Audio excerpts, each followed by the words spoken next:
Скажи мне, пожалуйста, какие впечатления у тебя от финала? Финал Ливан Сагинашвили и Виталий Лалитин. Ой, ты знаешь, в первом раунде была надежда, честно скажу. Была надежда, что Виталик сможет. Может быть, потому что я болел за него. Но ни одному мне так показалось. То есть, Но потом мы увидели то, что увидели, 6-0. Наверное, для кого-то это было закономерным развитием событий. Для меня нет. Я надеялся, что Виталик... ты знаешь, да, мы с тобой разговаривали. Я всегда говорил, что 50 на 50. Я не мог отдать пальму первенства никому. Я тоже так говорю. Да, могу сказать, что меня удивило. Меня удивило то, что Ливан победил Виталика практически его же движение. Вот это на самом деле меня удивило. Это был не крюк, это был не бок, это было движение Виталика вверх с выкручиванием пронации и так далее. Вот это меня удивило на самом деле. Вот такие впечатления. Я скажу тебе честно, Виталь, вот я говорил, что ни за кого болеть не буду, но ты видел в момент вашей борьбы, что у меня пульс немножко на 40 единиц поднялся, я переживал. Ты пробовал что-то изменить или ты все-таки выбрал, вот как говорит Денис Цыпленков, свою сильную точку и только в нее долбил? Я долбил туда, куда можно было пробить. Так, как ты чувствовал? Да, как я чувствовал. Потому что я пробовал в другие места, не получалось. Вот именно на себя пытался выбить кисть. Но очень все сильное, очень кисть сильная, очень бочина сильная, поэтому тут ничего не сделаешь. Все, что я мог сделать, и сделал. Я пробовал на старт пробивать, все равно удерживать, потихонечку на перетаскивать. Поэтому все равно масса, мне кажется, дает о себе знать. Причем масса не бесполезная, правильно? Вот. Поэтому я думаю, что в следующем году, если наберу маленькой массы, можно будет побороться уже поинтереснее. Виталик, я благодарю тебя за этот шикарный год, который ты провел в топ-8, за твои победы, за твой финальный поединок. Я желаю тебе в следующем году набрать и ставь себе максимальные цели. Кто-то же должен остановить Ливана, эту его победную поступь. Остановим. Но все со временем. Я сразу сказал, что в этот раз я не готов его остановить. Ты реально оценивал? Да, я реально оценивал свои шансы. Все может быть, да, спору нет, может быть все, но я сразу сюда ехал, не с целью победить, с целью побороться, попробовать. Но же знаешь, не попробуешь, не поймешь. Поэтому так. Благодарю Спасибо. тебя за отличную борьбу. Приезжайте еще. Спасибо. Привет. Привет. Пришел? Я пришел. Я пришел. Я не удержался и начал болеть за Лалитина. Мне хотелось, чтобы хоть кто-то смог тебя остановить. Но я так понял, слабых мест у тебя в этом году нет. Не знаю. Может и нет, да. Было тяжело. Я видел, что сначала ты волновался. Первая схватка, когда он стартанул, моя рука пошел, у меня какие-то сомнения уже возникли. Потом включился. Если честно, я не знал, как бороться. Это крюк или Мы ранее сверху. говорили с тобой об этом. Да. То есть ты Когда думал, как он станет. Да. Когда руку почувствовал, я подумал, сверху. Мой прогноз оправдался, он опустил отведение. Нет, Сначала. нет. Или Я не помню, честно. Опустил. Опустил? Опустил. Я не Мы помню. говорили об этом ранее с Ливаном. Ливан спросил, поставит он открытое отведение или закроет его. Вот вначале он его действительно открыл. И Ливан сказал, что будет удобно. Как мы видели, так оно и получилось. Он сам себе его, получается, еще глубже проваливал, когда стартовал в бок. Ожидал ли ты, что он как-то иначе начнет бороться? Иначе нет. Только так? Да. Еще, изначально, когда мы встали, я почувствовал, что он очень сильно нервничал. Я тоже нервничал, но он еще сильно, потому что, видно было по человеку. Волнение. Да. Это еще мне дал силы, когда видишь, что человек очень волнуется. Первая схватка была трудно, честно. Потом еще и психологически ему трудно было, когда я один уже выиграл. Да, я об этом тоже сказал в прямом эфире, что если бы первый раунд был другой, он сломался в первом раунде. У него уже уверенность еще больше ушло. А мне добавился. Еще я смотрел, были такие моменты у вас, ты говорил с ним на грузинском языке, он потом спросил тебя, что значит эта фраза на грузинском, Знаешь, неплохая ли она? Первым схваткой, когда он пошел, он выкрикнул «Гамарджоба». Ну, все знаем, что такое Гамарджоба. Да. А когда у нас был стрим, я сказал ему «Кагимарджос». Это то же самое. Ну, как это сказать по-русски? Тем же и тебе отвечаю, да? Да. Он сказал «Здравствуй», я тоже «Здравствуй». Здравствуй. Вот так. Друзья, ничего плохого в этом Нет. поединке не было. Конечно. У нас, Эмоции у нас было два много. больших, добрых человека, которые самые сильные в армрестлинге на сегодняшний день в топ-8 в профессиональной лиге армрестлинга. Ливан, я еще раз тебя поздравляю. Благодарю тебя за этот прекрасный год. Желаю тебе в следующем году Сейчас надо отдохнуть. подтвердить, что ты по праву чемпион топ-8. Я думаю, что в следующем году будет очень трудно мне. Потому что выиграть один раз это не так сложно, как удержать свой титул. Что буду еще больше стараться. Желаем тебе здоровья. Спасибо. Желаем тебе психологически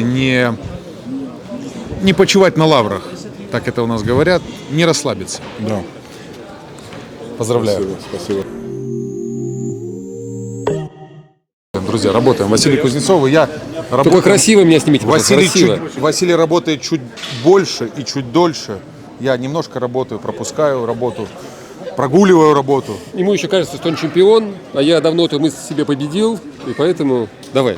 Василий, Да, ну, круто было. круто. Я скажу так, что больше всего переживал я я не болел за кого-то.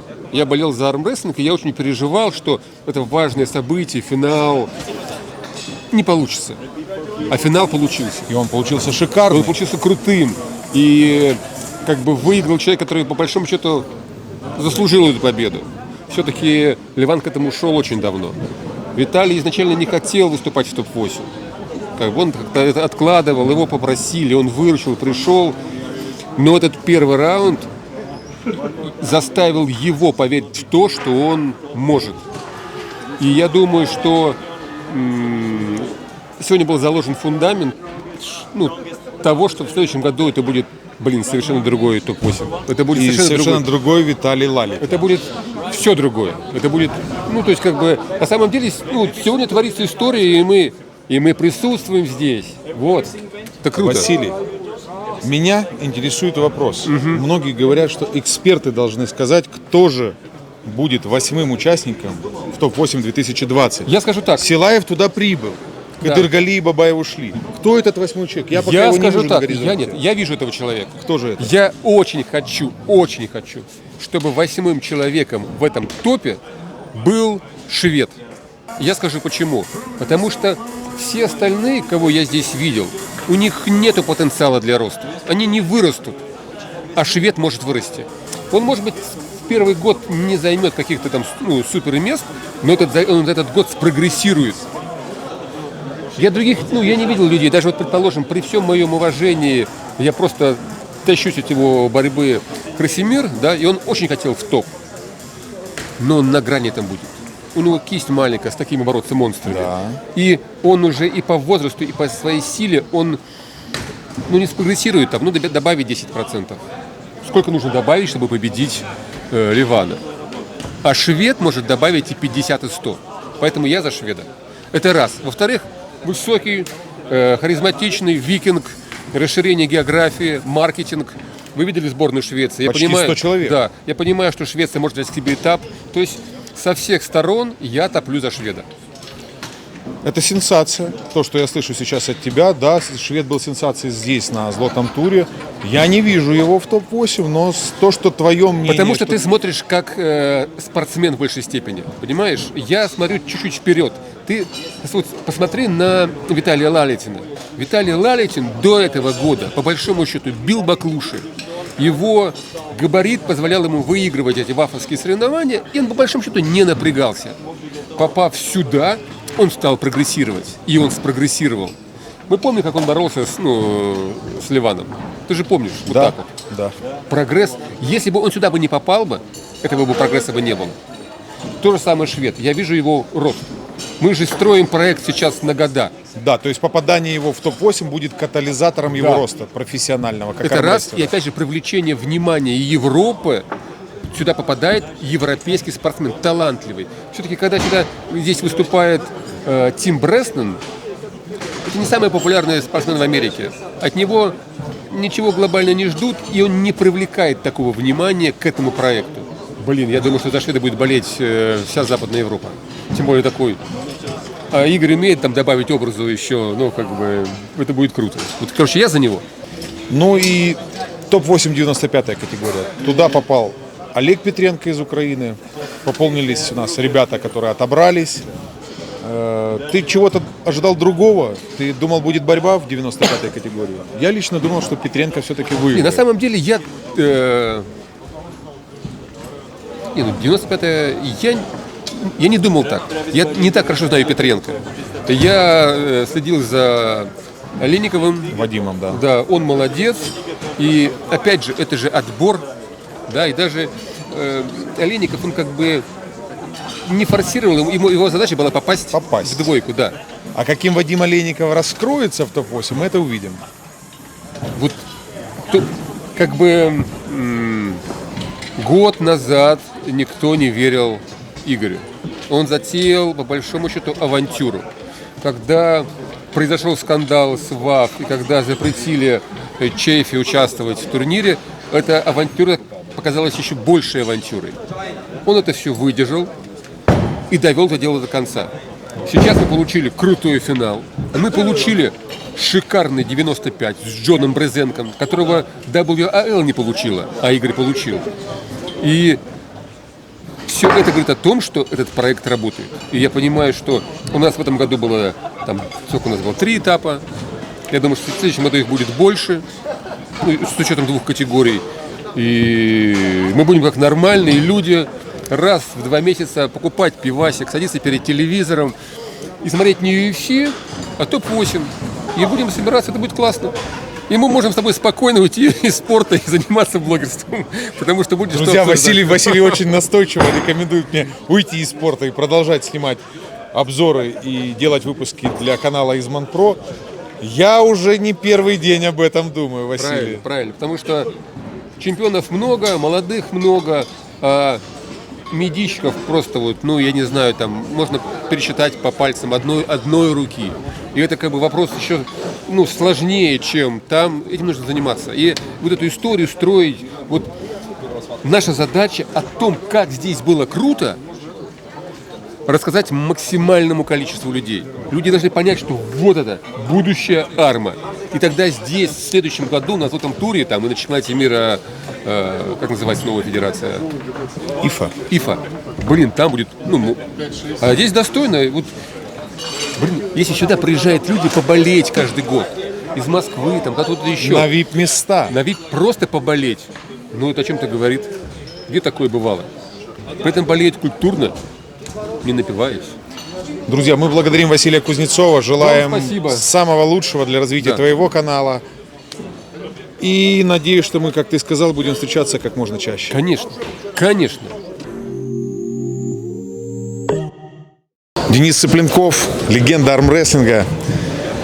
Денис, сегодня ты был, по-моему, впервые в качестве секунданта. Да, впервые. Я, когда комментировал это в прямом эфире на Armbets TV, сказал, что помимо того, что ты переживаешь за Виталия Лалитина, у тебя есть возможность присмотреться к Ливану Сагинашвили, к его борьбе и к его поведению за столом. Ты сделал выводы о его борьбе? Ну, я дня 3 назад с Игорем фотографировались, я за столом с ним стоял, так руку пропробовал. В принципе, ну, для меня рука удобная, скажем так, удобная. То есть у Виталика, допустим, рука неудобная для меня. У Ливана мне понравилась рука. Примерно понятно, как он борется. Естественно, ну, ставил на Лалетина, потому что, ну, а как мне быть? Конечно, я буду переживать за Лалетина и верить в его победу.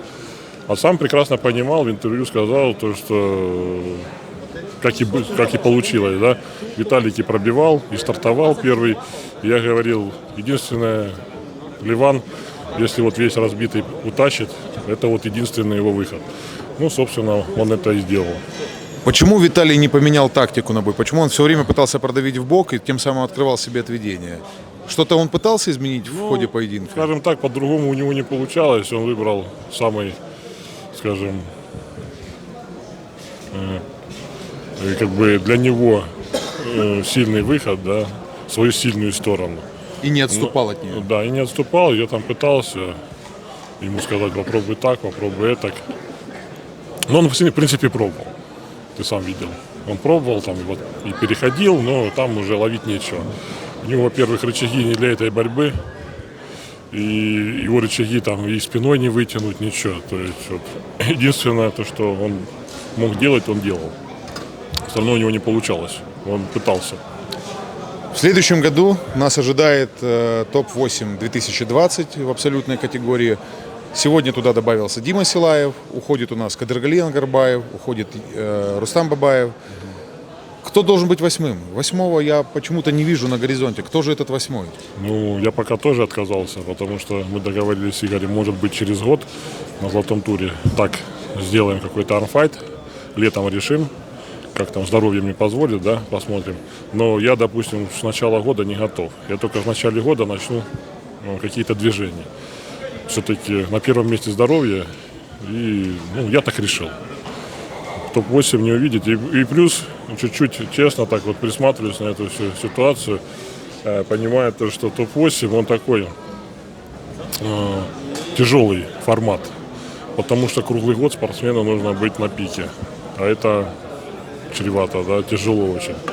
Готов ли я к этому, я не знаю. Поэтому Игорю сказал, давай меня сюда пока не будем ставить, потому что я не потащу сразу. А в конце года как раз мне год для набора чего-то, силы, да. Опять же, в чем я очень переживаю, мало ли что, да. Поэтому я как бы Игорю говорю, я подставлять не хочу вас больше. То есть лучше там один армфайт договориться, чем 3, и не дай бог такая же ситуация случится. Все может быть. Ну, я верю в то, что все будет хорошо. Я теперь буду чуть подходить к этому процессу по-другому. Есть уже, как скажем, рекомендации врачей, да, контроля. То есть нужно будет соблюдать, а там уже, знаешь, никто ни от чего не застрахован. Но бороться хочется. Хочется бороться. Прям вот в качестве зрителя, неинтересно. Ты вот так вот рукой пожимал, когда Виталик боролся. Я прям видел, как ты рукой так делаешь. Рвешься в бой. Но напрашивается вопрос, если не ты, то кто? Пока, значит, нету такого. Виталик будет, как говорится, все в топе, которые есть, возможно. Но еще мне интересно лично с Чафи, как он бы поборолся. Все-таки там вот есть такой момент. Вот, я думаю, это как раз соперник, которому было бы удобно. Силового формата. формата. Тот, который именно вот сильный. Который умеет защищаться, бороться в тягучей борьбе. Он, скажем так, очень сильный вот именно в этих всех движениях. Вот хотелось бы такой бой посмотреть. Больше я для Ливана соперников, на сегодняшний день уже там, в принципе, со стороны европейской все решено, да. Вот с Чафи, я хотел бы побороться, набрав пиковую форму, естественно. Потому что, в принципе, я прекрасно понимаю то, что у Виталика там держать – это слабая сторона. Если он вот на атаке сработал, вот здесь у него есть возможность. Туда провалился, он даже не пытался держать. То есть защита плохая. Атака хорошая, защита плохая. И вот тут надо именно с защитой бицепс быть повыносливый, посильней. Поэтому я считаю, что в моей пиковой форме у меня есть возможности попробовать борьбу именно в таком формате.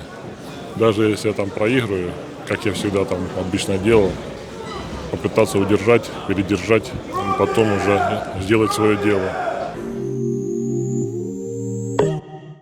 Скажи что-то для подписчиков канала Изман Про. Во-первых, я уже 2 раза обещал выйти с вами на прямую трансляцию онлайн. Обязательно мы сейчас до Нового года сделаем. Просто надо мне собраться в офисе это сделать возле хорошего интернета.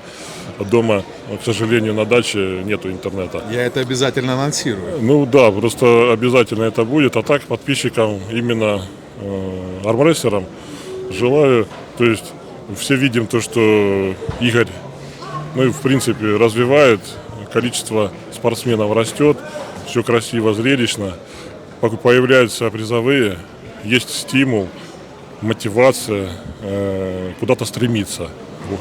От начала и туда, до профессионалов, какую-то копеечку зарабатывать. Поэтому здоровья прежде всего, рекордов, ставить цели недосягаемые для себя и покорять их.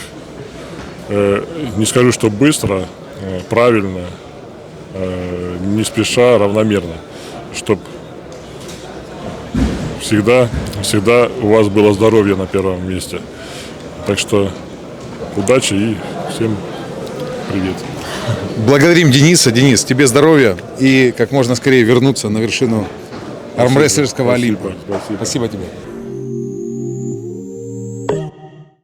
Друзья, мне очень повезло. Я нашел машину времени. И мы вернулись обратно. И у нас есть маленький Мазуренко, который сейчас хочет сказать вам что-то важное. Следите за топ-8. Игорь Мазуренко традиционно с нами на золотом туре в финале топ-8. Игорь, я лично благодарю тебя за этот праздник, который ты подарил всему миру армрестлинга. И хочу, чтобы ты сказал, что нас ждет в следующем году. Коротко и понятно, чтобы все знали, почему нужно смотреть Armbets TV, почему нужно подписываться на канал Armpower, почему нужно смотреть Изман Про и какие сенсации, может быть, нас ждут. Потому что круче Изман Про вообще ничего не бывает. Но есть еще такой маленький Armbets TV, на котором показываются профессиональные поединки, топ-8 из серии и так далее. Что нас ждет? Во-первых, теперь уже мы не одну категорию будем вести, а будем уже иметь две. Соответственно, нам нужно вдвое больше людей, вдвое больше операторов, вдвое больше фильмов. Очень тяжелый, сложный сейчас момент для нас. Нам это нужно уже делать практически сейчас. Но я думаю, что мы перетерпели такую бурю, перетерпим и тайфун. Ничего страшного. На следующий год у нас 6 уже турниров из цикла топ-8, не 3. Финалы, естественно, они же двойные. Финалы будут у нас в Польше. Я думаю, что это будет последний год в Польше. В следующем году у нас будет 20-летие золотого тура и, соответственно, финалы топ-8. В этом году призовой фонд топ-8 это $145 тысяч. То есть $121 тысяч призовой фонд и 24 тысячи бонусных так званых денег. Следующий год это 290. Но если еще через год мы будем открывать следующую категорию, несложно посчитать, сколько это денег. Это уже почти половинка миллиона. Да. И, к сожалению, Польша это не та страна, в которой мы такие деньги можем собирать с закрома. К сожалению. Я думаю, что переберемся куда-то потеплее, покрасивее. И там побудем до момента, пока не вырастем до какого-то определенного уровня, чтобы можно делать, собственно говоря, где мы захотим. Сами выбирать площадку. Вот так. Еще раз благодарим Игоря Мазуренко. Друзья, следите за нами, следите и будьте в мире армрестлинга. Топ-8 – это грандиозное событие, которое открывает возможности для каждого из вас.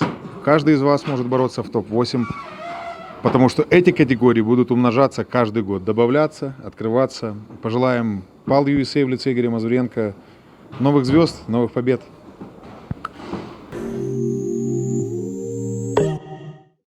И у нас машина времени работает как вперед, так и назад. Поэтому сейчас мы переместились снова вперед.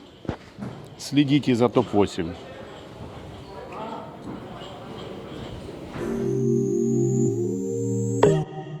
Друзья, закончился Золотой тур 2019. Я готовился как мог к этому турниру. Хотел отлично побороться в категории 105+.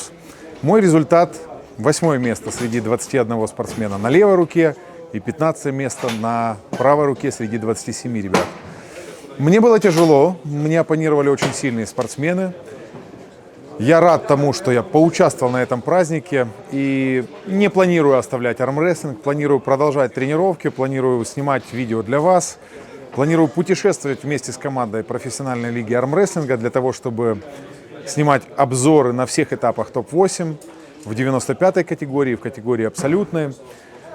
Я благодарю всех вас, кто болеет за армрестлинг, кто подписывается на мой канал, кто следит за обновлениями на моем канале.